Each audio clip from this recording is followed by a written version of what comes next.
The wheelchair squeaked against the concrete as I rolled up to my son's front door, my pride crumbling with each desperate push. Michael took one look at me sitting there with my pathetic suitcase and said the words that shattered what was left of my heart. "Mom, you can't stay here."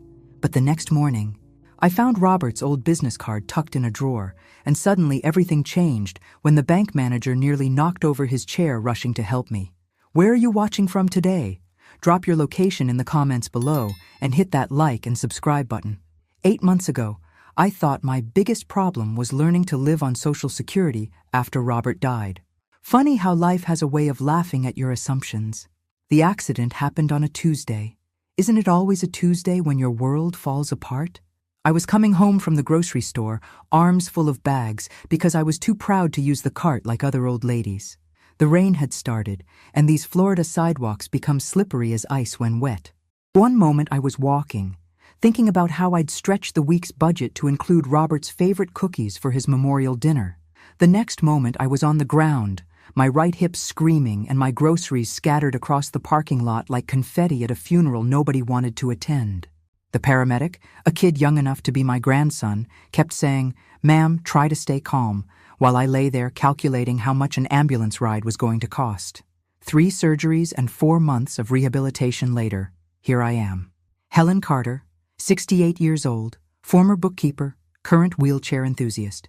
The doctors say I might walk again with enough physical therapy, but physical therapy costs money I don't have. Robert's life insurance barely covered his funeral, and Social Security doesn't exactly fund miracles. The house we'd bought 30 years ago when Michael was in high school became my prison. Everything was upstairs. The bedroom, the bathroom, Robert's office where he'd spent countless hours working on projects I never quite understood. I'd been sleeping on the living room couch for months, using a bedpan like an invalid, showering when my neighbor Mrs. Patterson could help me into her accessible bathroom. My son Michael had visited exactly twice since the accident.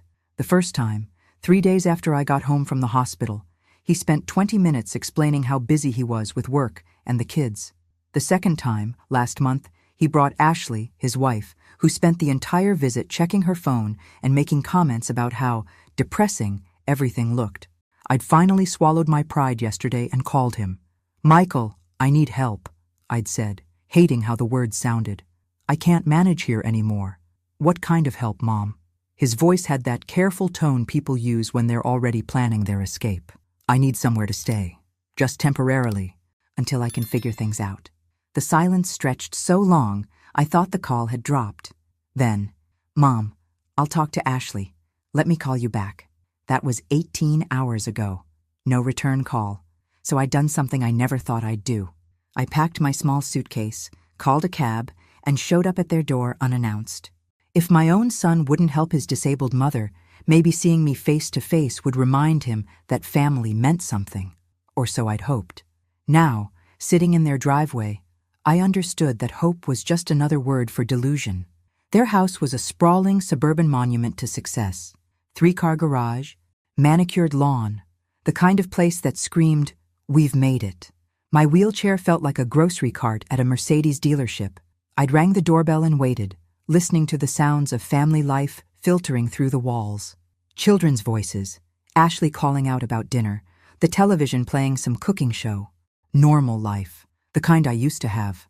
Michael opened the door wearing his weekend uniform, khakis and a polo shirt that probably cost more than my monthly food budget. His expression when he saw me sitting there was something I'll never forget. Not surprise, not concern, but irritation. Pure, unmistakable irritation, like I was a salesperson who'd interrupted his Sunday afternoon. "Mom, what are you doing here?" "I came to see my family," I'd said, trying to keep my voice steady, "and to ask for help." But I already knew from his face that I'd made a mistake. A big one. "You can't just show up here like this," Michael said, glancing nervously over his shoulder. Behind him, I could see Ashley hovering in the hallway, her arms crossed and her mouth set in a thin line of disapproval. The grandchildren, my grandchildren, peeked around the corner with curious eyes before being quickly shooed away. "I called you yesterday," I said, trying to keep the desperation out of my voice. I left a message explaining the situation. "Yeah, and I said I'd call you back." Michael stepped outside and closed the door behind him, as if my presence might contaminate his perfect home. "This isn't how we handle family business, Mom. Family business." As if helping your disabled mother was some sort of corporate negotiation that required advanced scheduling and board approval. "I can't live in my house anymore, Michael. Everything's upstairs and I can't climb stairs. I need help." "And you'll get help," he said, his voice taking on that patronizing tone he'd perfected in business school. "But showing up here unannounced isn't the answer. Ashley has dinner planned, the kids have homework, we have a routine that apparently didn't include space for his mother. I'm not asking to disrupt your routine, just a place to sleep until I can figure something out. A week, maybe 2. Michael's jaw tightened. "Mom, you know how Ashley feels about unexpected changes to our household dynamic. Unexpected changes. That's what I'd become. An unexpected change to their household dynamic. Not his mother who'd raised him, worked 2 jobs to put him through college, and celebrated every one of his achievements like it was a national holiday. Just an inconvenient disruption to their perfect suburban schedule. I helped you buy this house," I said quietly. The words slipped out before I could stop them, and I immediately regretted the desperate edge in my voice. "That was different," he said quickly. "That was a loan, and we paid it back. $20,000 we'd given them for the down payment. Robert had liquidated his retirement fund early, paying penalties because Michael needed help getting established. They'd paid back exactly $3,000 before the payment stopped, and the subject became too awkward to mention. "Of course you did," I said, because what else could I say? Standing there, or sitting there in my case, arguing about money wasn't going to change anything. The front door opened, and Ashley appeared, her perfectly highlighted hair and Sunday best making me acutely aware of my own appearance. Sweatpants, an old blouse, and the kind of desperate energy that follows people who've run out of options. "Helen," she said with a smile so fake it could have been purchased at the dollar store. "What a surprise." "Hello, Ashley. Michael tells me you're having some challenges with your living situation." Challenges. As if being disabled and broke was just a minor inconvenience, like a leaky faucet or a noisy neighbor. "I was hoping to stay here for a few days while I sort things out." Ashley's smile never wavered, but something cold flickered in her eyes. "Oh, honey, I wish we could help, but you know how it is with the children's schedules. Soccer practice, piano lessons, family obligations. We barely have time to breathe as it is. Family obligations." I wondered if she realized the irony. "Besides," she continued, "our guest room is being renovated. Has been for months. You know how contractors are." I looked up at their house, all those windows, all those rooms, and knew she was lying. But calling her on it would only make things worse. Michael shifted uncomfortably. "Mom, maybe we could help you find a place. There are some nice assisted living facilities." "Assisted living costs $3,000 a month," I said flatly. "I get $800 from Social Security." "There are programs," Ashley chimed in helpfully. "Government assistance. I'm sure someone in your situation qualifies for something. Someone in my situation. A burden. A problem to be solved by someone else's programs and someone else's money." "What about home health care?" Michael suggested, clearly grasping for solutions that didn't involve actually helping. "Someone who could come in during the day. That costs money too. Money I don't have." The silence that followed was deafening. 3 people standing in a driveway worth more than most people make in a year, and nobody could figure out how to help a disabled woman who'd raised one of them and helped financially support the others. "Look," Michael finally said, "let me talk to Ashley tonight. Maybe we can work something out." But his eyes were already telling me the answer, and Ashley's smile had turned into something that belonged in a museum of things that were never genuine to begin with. "Don't worry about it," I said, reaching for my wheelchair's controls. "I'll figure something out." "Mom, don't be like that." "Like what? Realistic?" I started backing down the driveway, my heart breaking with every rotation of the wheels. "I understand, Michael. Family is complicated." As I waited for my cab to return, $40 I couldn't afford for the round trip, I heard their front door close with a soft finality. Through the window, I could see them in their kitchen, Ashley gesturing animatedly while Michael nodded, probably discussing how to handle their Helen problem without anyone getting upset. The cab driver, a kind man from Haiti, helped me with my suitcase and didn't ask questions when I gave him my address. During the ride home, I stared out at the suburban neighborhoods, full of families having Sunday dinner, and wondered when I'd become the kind of person that other people couldn't wait to get rid of. That night, lying on my couch and staring at the ceiling, I realized something that probably should have been obvious all along. I was completely alone. The next morning, I woke up with the kind of clarity that only comes from hitting rock bottom with a spectacular crash. My hip ached, my pride was in shambles, and my checking account balance was a whopping $237. But for the first time in months, my head was clear. I wheeled myself into Robert's old office, a place I'd barely entered since his funeral 3 years ago. His desk still held his reading glasses, a coffee mug with a permanent ring stain, and stacks of papers I'd never had the heart to sort through. Robert had been meticulous about some things and completely chaotic about others. His filing system, if you could call it that, consisted of shoving important documents into whatever drawer was closest. I started with the top drawer, telling myself I was finally going to organize his affairs properly. Tax returns from 2019, warranty information for a toaster we'd thrown away 2 years ago, restaurant receipts he'd saved for reasons known only to him. Classic Robert, brilliant in some ways, hopeless in others. The middle drawer was more of the same. Old checkbooks, expired coupons, a collection of pens that probably hadn't worked since the Clinton administration. But at the very back, wedged behind a folder of medical bills, my fingers found something that made me pause. A business card, heavy cardstock, embossed lettering, the kind of thing that screamed money and importance. Pinnacle Private Banking, Discretionary Wealth Management. Below that, a name I didn't recognize. Jonathan Maxwell, Senior Private Banker. I turned the card over. In Robert's cramped handwriting, account jar PMB 7749 RHC.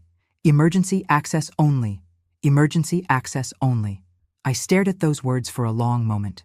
If being disabled, broke, and homeless didn't qualify as an emergency, I wasn't sure what would. Robert and I had banked at Community First Federal for 35 years. Our checking account, our mortgage, our small savings account, everything went through Helen Winters, a pleasant woman who'd helped us with our car loans and knew our names when we walked in. Pinnacle Private Banking sounded like something for people who had private jets and vacation homes in the Hamptons. I'd never heard Robert mention it, not once in 43 years of marriage.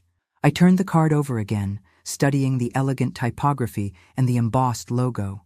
What kind of account required emergency access only? And why had my practical, cautious husband hidden it in a drawer like some kind of secret? The smart thing would have been to call first, make an appointment, explain the situation over the phone like a reasonable person. But after yesterday's humiliation, reasonable wasn't really in my vocabulary anymore. I called a cab. Pinnacle Private Banking occupied the top 3 floors of the newest downtown tower, the kind of building with marble lobbies and security guards who looked like they'd been recruited from the Secret Service. The directory in the lobby listed wealth management firms, investment companies, and law offices with names like Pemberton and Associates, places where people's problems were solved with signatures on expensive paper. The elevator to the 32nd floor was the quietest I'd ever ridden. No muzak, no advertising screens, just polished brass and the faint scent of money. When the doors opened, I found myself in a reception area that looked more like a luxury hotel than a bank. Leather furniture, original artwork, and a receptionist who managed to look both welcoming and intimidating. "Good morning," she said, with the kind of smile that suggested she was paid very well to be pleasant. "How may I help you?" I held up the business card, hoping I looked more confident than I felt. "I'd like to speak with Jonathan Maxwell." "Please." "Do you have an appointment?" "No, but I have account information." I showed her the card with Robert's handwriting. Her demeanor shifted slightly. Not unfriendly, but suddenly more attentive. "One moment, please." She made a quiet phone call, spoke in tones too low for me to hear, then hung up and smiled again. "Mr. Maxwell will see you right away. Janet will escort you." Janet appeared as if by magic.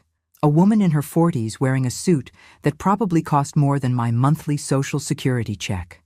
She led me down a hallway lined with offices where serious people in expensive clothes had serious conversations about what I assumed were very large amounts of money. "Mrs. Carter," she said as we walked, "Mr. Maxwell has been expecting you." "Expecting me?" I hadn't even known this place existed until an hour ago. We stopped at a corner office with floor-to-ceiling windows that offered a view of the entire city. Behind a mahogany desk that could have doubled as a small aircraft carrier sat a man in his 60s with silver hair and the kind of calm competence that suggested he'd seen everything and been surprised by none of it. "Mrs. Carter," he said, standing up so quickly his chair rolled backward. "Ma'am, please have a seat. Can I get you anything? Coffee? Water?" The urgency in his voice caught me off guard. This wasn't the polite but distant reception I'd expected. Jonathan Maxwell looked like a man who'd been waiting for this moment and wasn't quite sure it was really happening. "I'm fine, thank you." I positioned my wheelchair across from his desk and pulled out Robert's business card. "I found this among my husband's things. He passed away 3 years ago." Jonathan Maxwell took the card and studied it for a moment, then looked at me with an expression I couldn't quite read. "Mrs. Carter, before we continue, I need to verify your identity. It's standard procedure for accounts of this nature." Accounts of this nature. What exactly had Robert gotten himself into? I handed over my driver's license and social security card. Maxwell studied them carefully, made copies, then sat back in his chair and regarded me with something that might have been amazement. "Mrs. Carter," he said finally, his voice carefully controlled, "you need to see this." Jonathan Maxwell turned his computer screen toward me, and the numbers I saw there made absolutely no sense. At first, I thought there was some kind of mistake, maybe an extra zero, maybe the decimal point was in the wrong place. But as my eyes focused on the account summary, the impossible became undeniable. Robert Henry Carter. Current balance, $47,362, $891.42. "That can't be right," I whispered. Maxwell's expression was gentle but serious. "Mrs. Carter, your husband maintained this account for 22 years. The balance is accurate. $47 million. My Robert, the man who clipped coupons and drove a 15-year-old Honda Civic until the wheels fell off, had $47 million in a secret bank account." My head started spinning, and for a moment, I thought I might pass out right there in that elegant office. "I don't understand," I managed. "Robert was a bookkeeper. He worked for Henderson Manufacturing for 30 years. We lived paycheck to paycheck. According to our records, Mr. Carter was much more than a bookkeeper." Maxwell pulled out a thick folder. "He was Henderson Manufacturing's primary financial consultant for 2 decades, but more importantly, he was an extraordinarily gifted investor." The folder contained documents I'd never seen before: investment statements, corporate partnership agreements, transaction records going back over 20 years, page after page of financial activity that painted a picture of a man I'd lived with but apparently never really known. "This started small," Maxwell explained, pointing to the earliest statements. "Your husband brought us his first investment in 2001, $50,000 he'd saved from consulting work. He had an unusual approach to the market, very conservative in some ways, incredibly bold in others." I stared at a document dated 2003 showing Robert's account balance at $200,000. He never told me about any consulting work. "According to his instructions, Mrs. Carter, you weren't supposed to know about this account unless something happened to him or you faced a genuine emergency." Maxwell's voice was careful, respectful. He was very specific about that. "What kind of emergency? Financial hardship, medical crisis, family abandonment?" He paused meaningfully on that last phrase. Mr. Carter was quite detailed in his instructions regarding circumstances that would trigger your access to these funds. Family abandonment. Robert had somehow anticipated that Michael might turn his back on me, had planned for the possibility that I'd end up alone and desperate. The man who'd seemed so simple, so uncomplicated, had been thinking 20 years ahead while I was just trying to get through each month. "He made specific arrangements," Maxwell continued, pulling out another document. "A monthly allowance if you needed it, $5,000 transferred to any account you specify. But Mrs. Carter, there's more." "More?" I wasn't sure my heart could handle more. "Your husband didn't just invest his own money. Over the years, he identified and funded several promising business ventures. He owned significant stakes in 3 technology companies, 2 restaurants, a small manufacturing firm, and a chain of medical clinics." The room felt like it was tilting. Robert owned restaurants? Among other things, He had an eye for undervalued opportunities and a gift for spotting entrepreneurs who just needed capital to succeed. His portfolio has been generating approximately $2 million annually in passive income. $2 million a year. While I'd been clipping coupons and shopping at thrift stores, worrying about every utility bill and stretching groceries to last the week, Robert had been earning $2 million a year in passive income. Why didn't he tell me? The question came out as barely a whisper. Maxwell leaned back in his chair. According to his notes, Mrs. Carter, your husband believed that money changes people. He didn't want it to change your marriage or your relationship with your son. He wanted to live a normal life with the woman he loved, while secretly ensuring that you'd never have to worry about your future. I thought about all the times I'd worried about money, all the nights I'd laid awake calculating bills, all the small luxuries I'd denied myself, all the stress and anxiety over finances that had shadowed our marriage. Robert had let me carry that burden while sitting on $47 million. He was protecting you, Maxwell said gently, as if he could read my thoughts. From the pressure, from the changes money brings to relationships, from people who might want things from you. People like Michael and Ashley. People who treated family like a business transaction when they thought you were poor, but who would suddenly become devoted relatives if they knew you were wealthy. There's something else you need to know, Maxwell said, pulling out one final document. Your husband left specific instructions about your son. My heart stopped.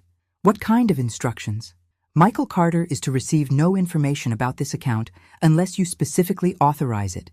Your husband was quite clear about that. He wrote, and I quote, "My son has shown himself to be influenced by money and status. Helen's inheritance is to be protected from his knowledge and his influence until she decides otherwise." Robert had known. Somehow he'd seen what I'd been blind to, that Michael viewed me as an obligation rather than family, that he'd measured my worth by what I could provide rather than who I was, and he'd made sure to protect me from that knowledge until the moment I truly needed protection. What do I do now? I asked. Maxwell smiled, the first genuinely warm expression I'd seen from him. Mrs. Carter, you do whatever you want. You have the resources to live any life you choose. The question is, what kind of life do you want to live? I stared out those floor-to-ceiling windows at the city below, thinking about Michael's perfect house and Ashley's fake smile and my empty checking account and my impossible situation. 24 hours ago, I'd been a burden begging for charity from my own family. Now I was one of the wealthiest women in the state, and nobody else knew it yet. The ride home from Pinnacle Private Banking felt like traveling between two different universes.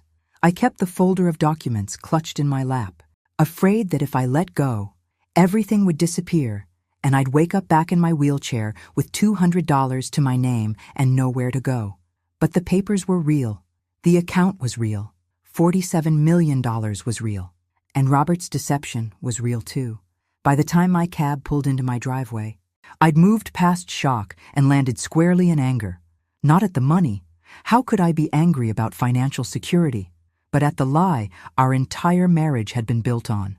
Every conversation about money, every budget discussion, every time I'd worried about making ends meet, Robert had been sitting on a fortune that could have eliminated every stress from our lives. I'd loved a man I'd never really known. Mrs. Patterson was watering her garden next door when I rolled up my ramp. She waved cheerfully, probably wondering why I was in such a good mood after yesterday's family disaster. If only she knew. Inside, I spread the documents across my kitchen table and really read them for the first time. The scope of Robert's secret life was staggering. Not just investments, but partnerships in businesses I'd never heard him mention. A medical clinic in Tampa that bore our last name, Carter Family Medical Center. A restaurant chain called Helen's Kitchen that specialized in comfort food. Helen's Kitchen. He'd named a restaurant chain after me and never told me it existed. I found my laptop, the old one Robert had bought for staying connected with the grandchildren, and started researching. The Carter Family Medical Center was thriving, providing affordable health care to low-income families. Helen's Kitchen had 18 locations across Florida and Georgia, known for generous portions and prices that working families could afford. While I'd been struggling to pay for my own medical care, there was a medical clinic bearing my husband's name, providing free services to people in similar situations. The irony was almost unbearable. My phone rang, startling me out of my research. Michael's name appeared on the screen. "Hello, Michael? Mom, Ashley and I talked last night." His voice had that careful tone again, the one that meant he'd rehearsed this conversation. "We want to help, but we need to be realistic about our limitations." "Of course. We've found some programs that might work for your situation. There's a county assistance program for seniors, and there are some subsidized housing options that might be appropriate." Subsidized housing. Yesterday, the suggestion would have devastated me. Today, knowing what I knew, it was almost funny. "That's very thoughtful of you, Michael. The thing is, Mom, we can't solve this problem for you. You need professional help, social workers, case managers, people who understand the system." The system. As if I was some kind of social problem to be processed through the appropriate bureaucratic channels. "You're probably right," I said calmly. "Really?" He sounded surprised by my lack of resistance. "I mean, I'm glad you're being reasonable about this." Reasonable. I was being reasonable by accepting that my son viewed me as a problem to be solved by other people's programs and other people's resources. "Ashley found a case manager who specializes in elder care transitions," he continued.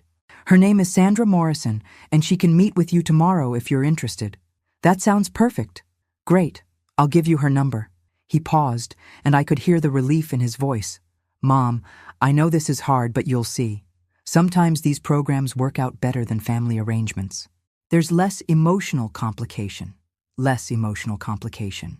Translation. Less guilt for him. Less responsibility. Less need to actually help his mother in any meaningful way. You're absolutely right, Michael. Family can be complicated." After he hung up, I sat staring at the documents scattered across my table. $47 million, and my son was arranging for me to meet with social services about subsidized housing. The gulf between what my life actually was and what everyone believed it to be was almost surreal. I picked up my phone and called Pinnacle Private Banking. "Jonathan Maxwell's office. This is Helen Carter. I'd like to speak with Mr. Maxwell about implementing my husband's monthly allowance arrangement." "Of course, Mrs. Carter. Hold one moment." Maxwell came on the line quickly. "Mrs. Carter, how can I help you?" "I'd like to set up the $5,000 monthly transfer, and I have some questions about the businesses Robert invested in." "Absolutely. I can have the transfer set up within the hour. Just provide me with your bank routing information." "And Mrs. Carter?" "Yes?" "Your husband would be proud of you. He always said you were stronger than you knew. That evening, I ordered Chinese food from the most expensive restaurant in town and ate it while reading through Robert's investment files. Sweet and sour chicken never tasted so good when you knew you could afford to eat it every night for the rest of your life without making a dent in your bank account." My phone buzzed with a text from Ashley. "Helen, just wanted to follow up on tomorrow's meeting with Sandra Morrison. She'll be there at 2 p.m. to discuss your options. So glad we could help connect you with appropriate resources." Appropriate resources. As if I was a community problem that required professional intervention rather than family support. I typed back, "Thank you so much for your help. This is exactly what I needed." And it was exactly what I needed. Not the meeting with the case manager, but the crystal clear understanding of how my own family really saw me. Poor, helpless, and someone else's responsibility. Tomorrow, Sandra Morrison would come to assess my situation and recommend appropriate assistance programs for seniors in financial distress. She'd find a woman in a wheelchair, living alone, with limited income and no family support. What she wouldn't find, what nobody would know unless I decided to tell them, was that the woman she was helping was worth $47 million. But first, I had some research to do. Because if Robert had taught me anything, it was that information was power. And after 43 years of marriage to a man I'd never really known, I was finally ready to learn who my husband had really been. And maybe, in the process, I'd figure out who I was going to be. Helen's story. Chapters 6 to 10. Sandra Morrison arrived exactly at 2 o'clock, carrying a briefcase full of forms and wearing the kind of determined smile that social workers perfect after years of dealing with difficult situations. She was younger than I'd expected. Maybe 45, with graying hair and clothes that suggested competence without trying too hard to impress. "Mrs. Carter, it's wonderful to meet you. Your son spoke very highly of you when he called." "I'll bet he did. probably described me as a sweet old lady who just needed a little guidance navigating the complex world of senior services. "Please sit down. Would you like some coffee?" "That would be lovely, thank you." I wheeled myself into the kitchen, grateful that I'd hidden all of Robert's financial documents in his office before Sandra arrived. The kitchen looked exactly like what she'd expect to see. Old appliances, a few dishes in the sink, the general air of someone getting by on limited resources. "Your son mentioned you've been having some challenges since your accident," Sandra said as I served coffee in my second-best cups. The good china was still packed away from when Robert died. Because what was the point of using fancy dishes when you were eating alone? "The house isn't very wheelchair accessible," I admitted, "and the medical bills have been challenging." Sandra nodded sympathetically while pulling forms from her briefcase. "That's unfortunately very common. The good news is that there are several programs designed specifically for situations like yours. Situations like mine. If only she knew. I've reviewed your preliminary information, and I think you'd be an excellent candidate for the county senior housing initiative. It's a wonderful program. Subsidized apartments specifically designed for seniors with mobility challenges." "That sounds interesting," I said, settling into my role as grateful recipient of government assistance. "The apartments are quite nice, actually. All first-floor units, roll-in showers, grab bars, emergency call systems, and the best part is that rent is based on income. So you'd pay approximately 30% of your Social Security benefit, about $240 a month. Yesterday, that would have sounded like salvation. Today, it sounded like exactly the kind of place my son expected me to end up. "There is a waiting list," Sandra continued, "but I have some connections. I think I could get you moved up, especially given your circumstances."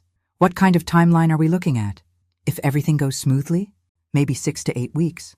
6 to 8 weeks of Michael feeling like he'd solved the Helen problem without actually having to do anything himself. 6 to 8 weeks of him telling people how he'd found appropriate resources for his mother's situation." "That's very helpful," I said. "What else would I need to know?" Sandra launched into a detailed explanation of the application process, income verification requirements, and various support services available to residents. She was genuinely enthusiastic about the program, and I found myself liking her despite the circumstances. "There's also a wonderful senior center right next to the complex," she said. "Activities, meals, transportation services. You'd have a real community there. A community of other elderly people whose families had decided they needed appropriate resources instead of actual support." The thought was more depressing than Sandra probably realized. "Mrs. Carter, can I ask you something personal?" "Of course. Your son seems very concerned about you, but he also seems distant. Is everything okay there?" I studied Sandra's face. She'd obviously dealt with enough family situations to recognize the signs of relatives who cared more about appearing helpful than actually helping. "Michael has his own family to worry about," I said carefully. "I understand that I can't be his first priority, but you're still his mother." "Yes, but being someone's mother doesn't guarantee their devotion, does it?" Sandra's expression softened. "No, it doesn't, and I'm sorry if that's been your experience." For a moment, I almost told her everything. About yesterday's humiliation, about Michael's cold dismissal, about how it felt to realize your own child viewed you as a burden. But Sandra was here to solve problems, not provide therapy. "The housing program sounds perfect," I said instead. "What do I need to do to apply?" We spent the next hour filling out forms and gathering documents. Sandra was thorough and patient, explaining every section and making sure I understood the process. By the time she left, I had a complete application package and a clear timeline for the next steps. "Mrs. Carter," she said as she packed up her briefcase, "I want you to know that this doesn't have to be the end of your independence. The senior housing complex has residents in their 80s and 90s who are living full, active lives. This could be a new beginning, not just a solution to a problem. A new beginning." Sandra had no idea how right she was, just not in the way she imagined. After she left, I sat in my kitchen, staring at the application forms and thinking about Robert's secret empire. Somewhere in Florida, there was a medical clinic named after our family providing free health care to people who couldn't afford it. Somewhere else, there were restaurants named after me, serving affordable meals to working families. My husband had been quietly building a legacy of helping people while I'd known nothing about it. He'd seen problems in the world and used his money to solve them, without fanfare or recognition or even my knowledge. What would he think about me hiding in this house, pretending to be poor while my own son arranged for me to live in subsidized housing? I wheeled myself back to Robert's office and pulled out his files again. This time, I looked more carefully at the business partnerships and investment structures. The medical clinic wasn't just providing free services, it was profitable enough to expand. Helen's Kitchen wasn't just feeding people, it was creating jobs and building wealth while serving communities that bigger chains ignored. Robert hadn't just been hiding money, he'd been building something meaningful.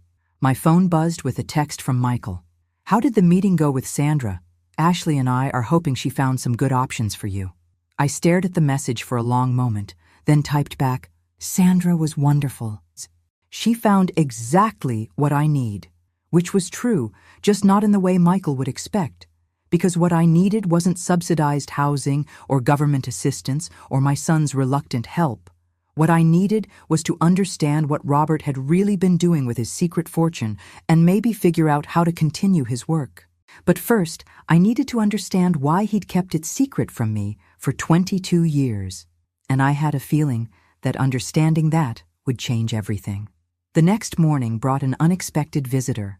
I was reading through more of Robert's business files when the doorbell rang at 9:30. Through the window, I could see a black sedan in my driveway and a woman in an expensive suit standing on my porch. "Mrs. Carter, I'm Victoria Hayes from Meridian Legal Services. I represent several of your late husband's business interests." Victoria Hayes looked like money, the kind of understated elegance that comes from custom tailoring and confidence. Her silver hair was perfectly styled, and her briefcase probably cost more than my monthly Social Security check. "I'm sorry, but I don't understand. What business interests? May I come in? This is a conversation we should have privately." I led her to the living room, curious and slightly nervous. Victoria settled into Robert's old armchair with the kind of grace that suggested she was accustomed to being the smartest person in any room. "Mrs. Carter, I've been your husband's attorney for 15 years. He retained me specifically to handle the legal aspects of his investment activities and to ensure proper succession planning." Succession planning? Robert was very concerned about what would happen to his various enterprises after his death. He wanted to ensure they continued to serve their intended purposes while also providing for your security. Victoria opened her briefcase and pulled out a folder thick enough to choke a horse. "Are you familiar with the Carter Foundation?" "No. Your husband established it 8 years ago.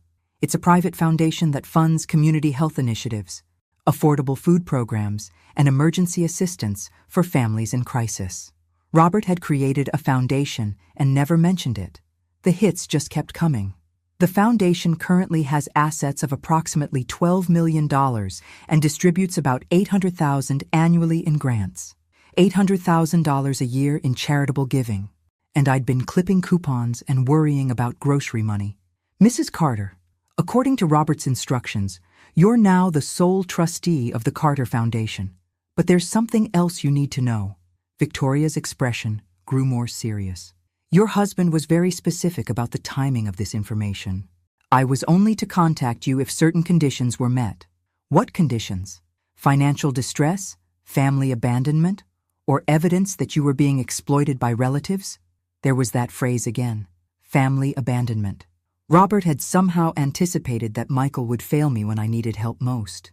"Robert hired a private investigator to monitor your situation after his death," Victoria continued. "Nothing intrusive, just periodic welfare checks to ensure you were being properly cared for." "Someone's been watching me?" "More like watching out for you. The investigator reports to my office monthly. When you showed up at your son's house yesterday asking for help and were turned away, that triggered the protocols Robert established. My husband had been protecting me from beyond the grave, and I'd never even known I needed protection." "There's more," Victoria said, pulling out another set of documents. "Robert was quite concerned about your son's character." "What do you mean?" "Michael has some significant financial problems, Mrs. Carter. Gambling debts primarily. Our investigator has been tracking his activities for 3 years." The world tilted sideways. "Gambling debts?" "Approximately $400,000 to various creditors. Some of them not particularly patient about repayment. Your son has been managing his cash flow crisis by borrowing against his house and liquidating his retirement accounts. Michael's perfect suburban life was built on a foundation of debt and desperation.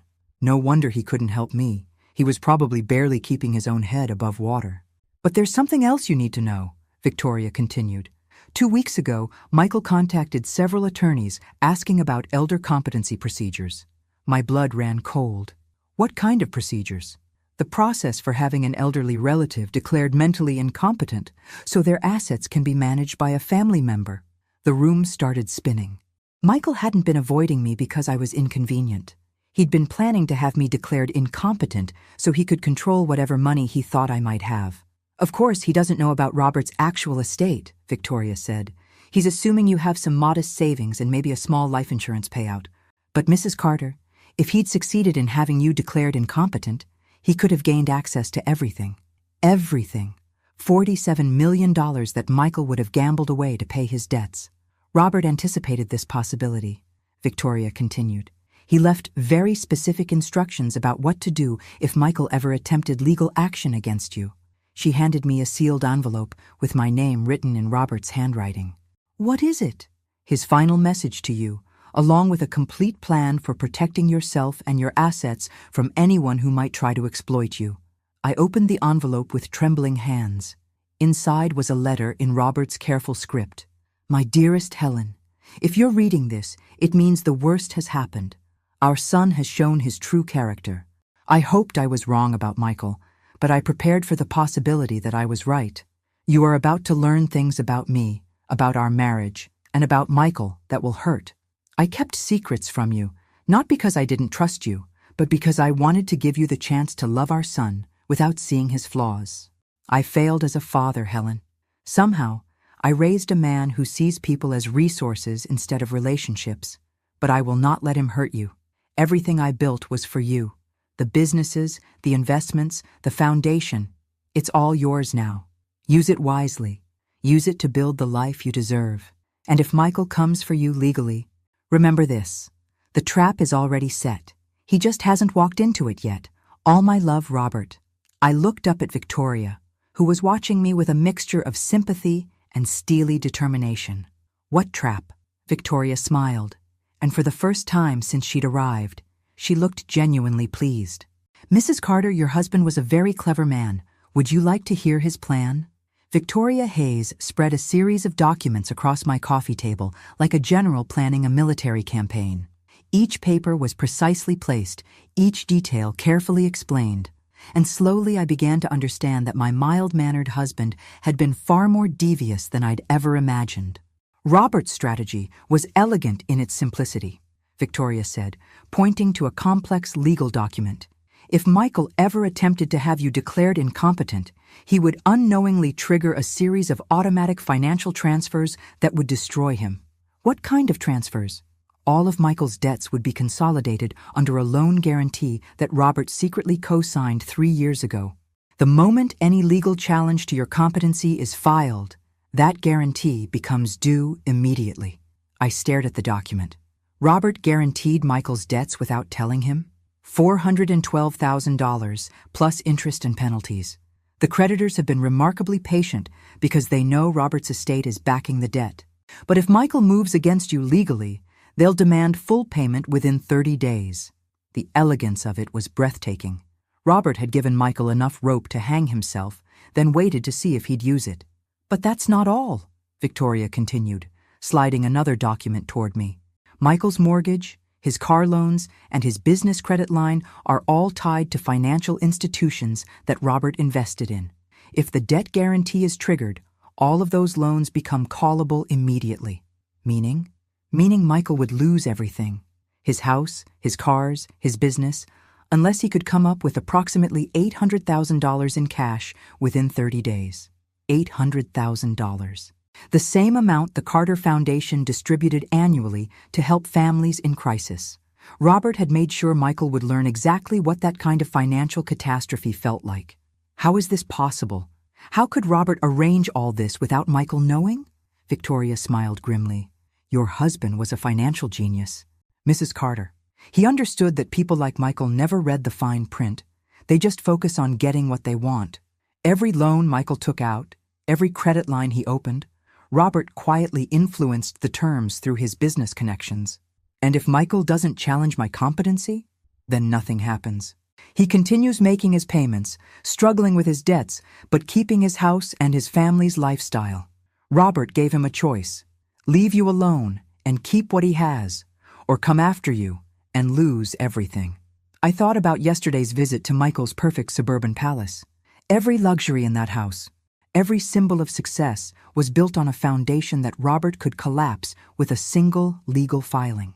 "There's something else," Victoria said, pulling out a final document. "If Michael does trigger the debt consolidation, there's a provision for you to purchase his house at fair market value. Assuming you want it." "Why would I want Michael's house?" "You wouldn't want the house, Mrs. Carter, but you might want the satisfaction of evicting the son who abandoned his disabled mother, then offering to let him rent it back from you at market rates." The vindictive side of me, a side I didn't know existed until this week, found that idea deeply satisfying. Robert thought of everything, didn't he? He spent 3 years planning this, every angle, every contingency, every possible scenario. He loved you enough to become someone you wouldn't recognize in order to protect you from someone you'd spent your life protecting. We sat in silence for a moment while I absorbed the full scope of Robert's strategy. My gentle, quiet husband had been running a financial intelligence operation that would have impressed the CIA. What happens now? Now we wait. According to our investigator, Michael has an appointment with an elder law attorney tomorrow morning. If he proceeds with competency action, we'll know within 48 hours. And if he does, then we spring the trap your husband spent 3 years building. Victoria began packing her documents back into her briefcase. "Mrs. Carter, I need to ask you something personal. Are you prepared for what this might do to your relationship with Michael? I thought about sitting in that driveway yesterday, being dismissed like a door-to-door salesperson.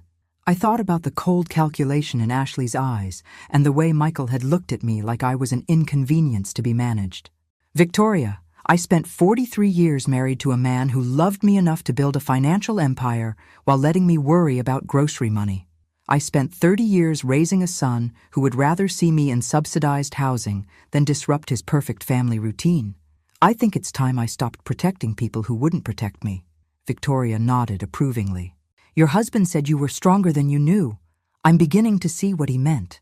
After Victoria left, I sat in Robert's office surrounded by the evidence of his secret life and tried to reconcile the man I'd loved with the strategic mastermind he'd apparently been. Every document told a story of careful planning and patient maneuvering, of a man who'd seen problems coming years before they arrived and had quietly prepared solutions. The medical clinic, the restaurants, the foundation, the trap set for Michael. It was all part of a comprehensive plan to take care of me while protecting me from the people who might hurt me, including our own son. My phone rang at 6 o'clock. Michael's name appeared on the screen. "Hi, Mom. How are you feeling about everything Sandra discussed yesterday?" "I'm feeling very optimistic, actually." "Good, that's great to hear. Listen, Ashley and I have been talking, and we think it might be helpful if we were more involved in your transition planning." More involved. After 3 years of barely visiting and 24 hours of treating me like a charity case, Michael suddenly wanted to be involved. What kind of involvement? Well, there are probably financial decisions you'll need to make. Bank accounts to close, assets to liquidate, that kind of thing. We thought it might be easier if we helped manage those details. Assets to liquidate. Michael was already planning how to access whatever money he thought I might have. "That's very thoughtful of you, Michael, but I think I can handle my own financial affairs." "Mom, with all due respect, you've never been great with money. Remember how Dad always handled the investments and the banking? You might be in over your head trying to manage everything alone. Dad always handled the investments. If only Michael knew what Robert had actually been investing in and how spectacularly successful he'd been. I appreciate your concern, but I'm managing just fine." "Are you sure?" "Because Ashley knows a really good financial advisor who specializes in helping seniors transition their assets efficiently. It could save you a lot of stress and maybe some money in taxes, too. A financial advisor who could help identify exactly what assets existed and maybe recommend that a concerned family member be given power of attorney to ensure proper management. I don't think that's necessary right now." "Michael, Okay, but Mom, promise me you won't make any major financial decisions without talking to us first. At your age, it's easy to make mistakes that could cost you everything. At my age. As if turning 68 had somehow erased 40 years of managing household finances and making intelligent decisions. I promise I'll be very careful with my money, Michael. Which was true. I planned to be extremely careful with my $47 million, especially when it came to protecting them from my son. The call came at 10:15 the next morning. Victoria Hayes' voice was calm and professional, but I could hear the satisfaction underneath. Mrs. Carter, it's done. Michael filed a petition for competency evaluation this morning at 9:45. Judge Henderson has scheduled a preliminary hearing for next Friday. My son had pulled the trigger. After everything I'd done for him, every sacrifice I'd made, every way I'd supported his dreams and ambitions, Michael had decided to have me declared mentally incompetent so he could control my finances. How long do we have? The debt consolidation notices were sent automatically when the court filing was processed. Michael's creditors have 30 days to demand payment. But most will probably move much faster once they realize what's happened. And his mortgage? Callable as of this afternoon. First National Bank will probably contact him within hours. I felt a strange mixture of sadness and anticipation. This was really happening. Robert's 3-year plan was finally in motion. There's something else, Mrs. Carter. Michael apparently told the court that he's concerned about your mental state because you've been making erratic financial decisions and talking about money you don't actually have. Erratic financial decisions? He cited your withdrawal of $5,000 from your bank account yesterday as evidence of confused thinking. $5,000. Jonathan Maxwell had processed the first monthly transfer from Robert's account exactly as I'd requested. To Michael, that must have looked like a desperate woman spending money she didn't have. He has no idea what's coming, does he? None whatsoever. Mrs. Carter, there's one more thing. Our investigator reports that Ashley has already contacted 3 estate sale companies about liquidating assets from an elderly relative's home. My stomach clenched. Ashley was already planning to sell my furniture, my belongings, everything Robert and I had accumulated in 43 years of marriage. In her mind, I was already gone, just a problem solved and assets liquidated. What do you need from me? Nothing right now. Just sit tight and let Robert's plan unfold. But Mrs. Carter, you should prepare yourself. This is going to get ugly very quickly. She was right. By 2 o'clock, my phone was ringing constantly. Michael called 4 times, each message more panicked than the last. By the 4th call, his voice was shaking. Mom, something crazy is happening with my mortgage. The bank is saying they need to review my loan terms immediately. Can you call me back? This is urgent. I didn't call him back. At 4:30, Ashley called. Helen, we need to talk. Michael's having some kind of financial emergency, and we think it might be connected to your court situation. Can you meet us tonight? This is really important. I didn't call her back either. At 7 o'clock, my doorbell rang. Through the window, I could see Michael's car in my driveway, and both him and Ashley standing on my porch. Michael looked like he hadn't slept in a week, and Ashley's perfect composure had cracked around the edges. I opened the door, but didn't invite them in. Mom, we need to talk, Michael said immediately. Something's gone wrong with my loans. Every bank, every credit company, they're all demanding immediate payment. They're saying I guaranteed debts I never even heard of. That sounds complicated. It's more than complicated. It's impossible. They're saying Dad co-signed loan guarantees for over $400,000. But that can't be right, can it? Dad never mentioned anything like that to you, did he? Robert had co-signed those guarantees 3 years ago, knowing exactly what would happen if Michael ever came after me legally. My husband had planned this conversation down to the last detail. Your father handled all the financial matters, I said truthfully. I rarely knew what he was doing with investments and business arrangements. Ashley stepped forward, her fake smile nowhere in evidence. Helen, this is serious. If these loan guarantees are real, we could lose everything. The house, the cars, everything. I'm sorry to hear that. Sorry to hear that? Ashley's voice rose an octave. Helen, this affects you too. If Michael loses his house, where do you think you're going to live when you can't take care of yourself anymore? Interesting. Yesterday, I was too much of a burden to stay in their guest room for a week. Today, I was part of their long-term housing plan. I think I'll manage, I said calmly. Michael was staring at me with growing confusion. Mom, did you hire a lawyer? Because someone filed papers opposing my competency petition, and they seem to know an awful lot about my personal finances. I'm represented by Meridian Legal Services. Meridian Legal Services? Mom, those guys charge $500 an hour. How are you paying for that kind of legal representation? $500 an hour sounded reasonable for protecting $47 million. Michael had no idea he was asking exactly the wrong questions. I'm managing my affairs just fine, Michael. Ashley's patience finally snapped. This is ridiculous. Helen, whatever games you're playing, they need to stop right now. Michael was trying to help you, and somehow that's triggered some kind of financial nightmare. You need to fix this. I need to fix this? Yes. Call your lawyer. Withdraw whatever papers you filed, and let's work together to resolve this situation like adults. Like adults. As if Michael trying to have me declared incompetent was the mature, responsible approach to family problem-solving. I don't think that's going to happen.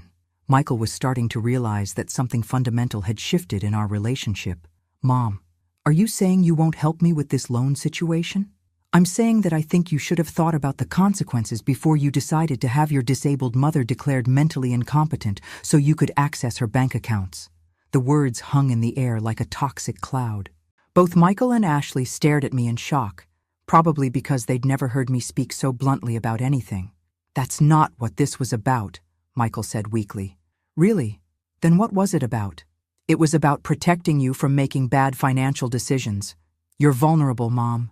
People could take advantage of you. People could take advantage of me.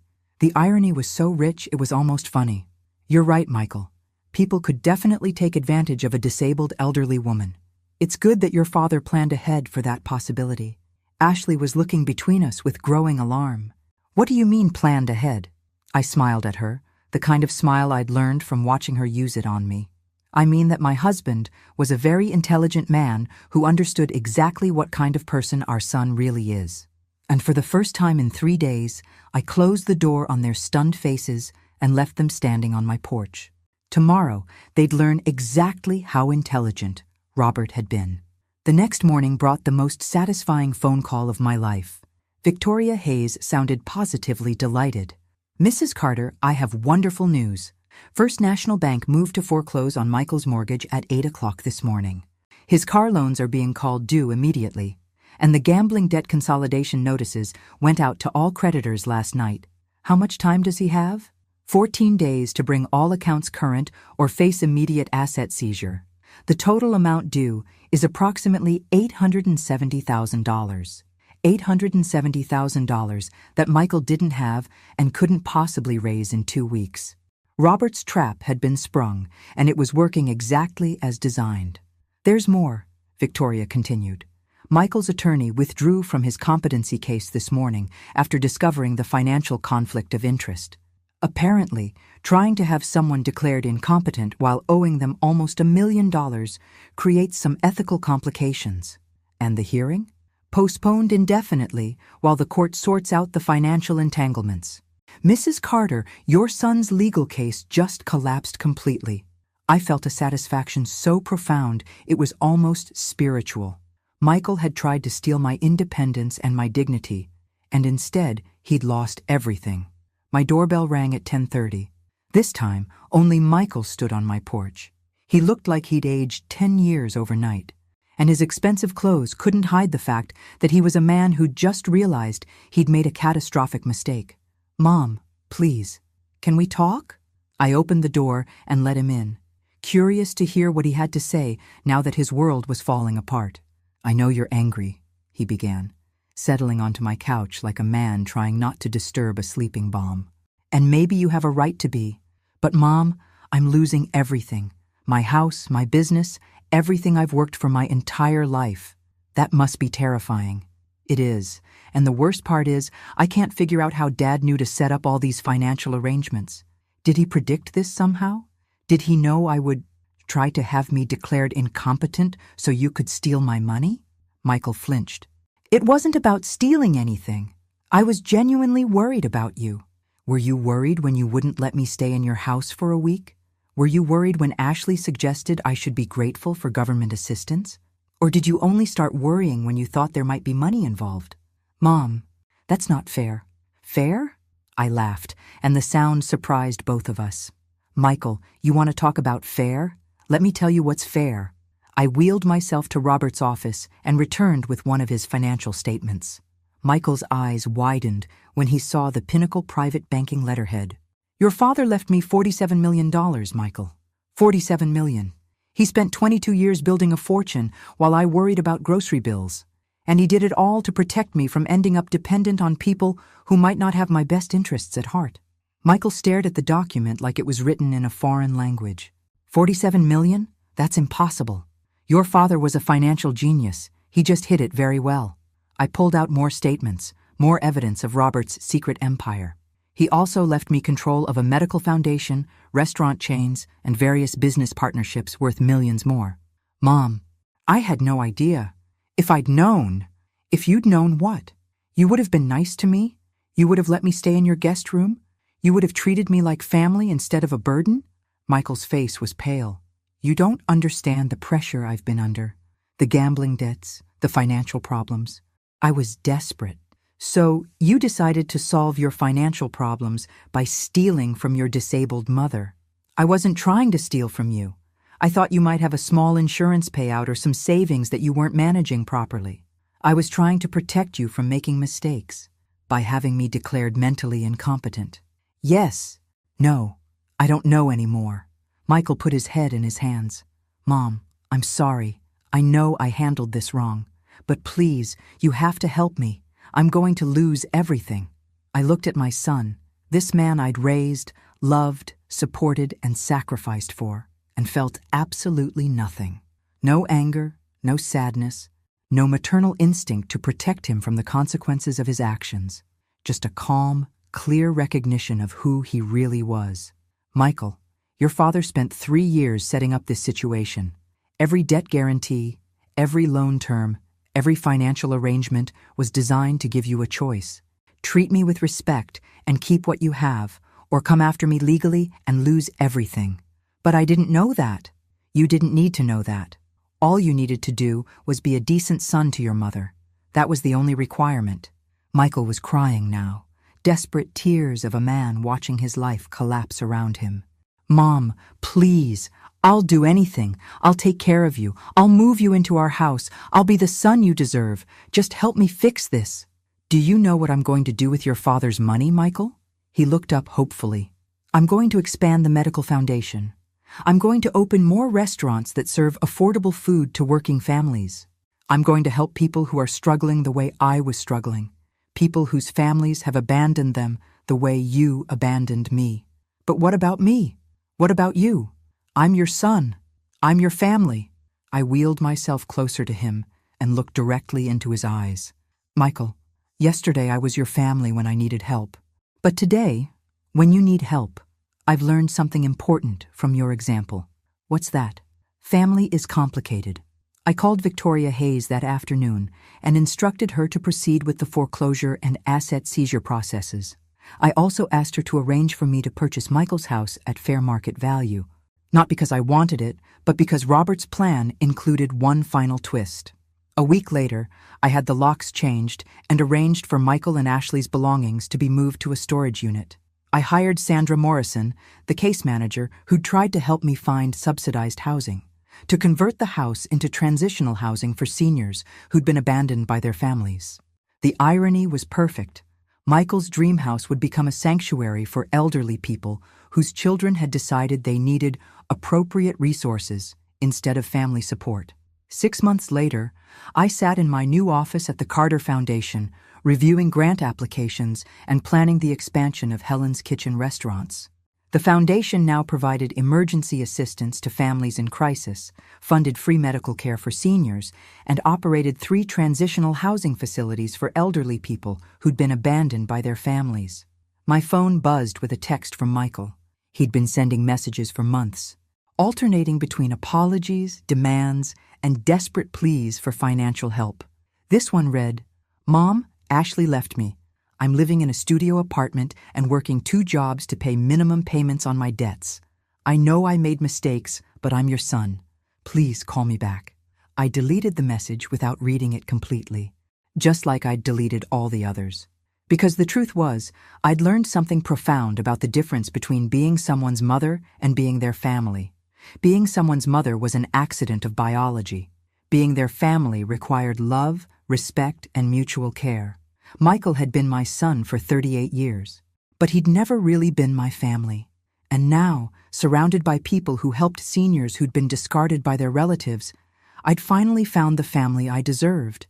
The family Robert had spent 3 years planning for me to find. Robert always said I was stronger than I knew. It just took losing everything to discover he was right. Thanks for listening. Don't forget to subscribe and feel free to share your story in the comments. Your voice matters.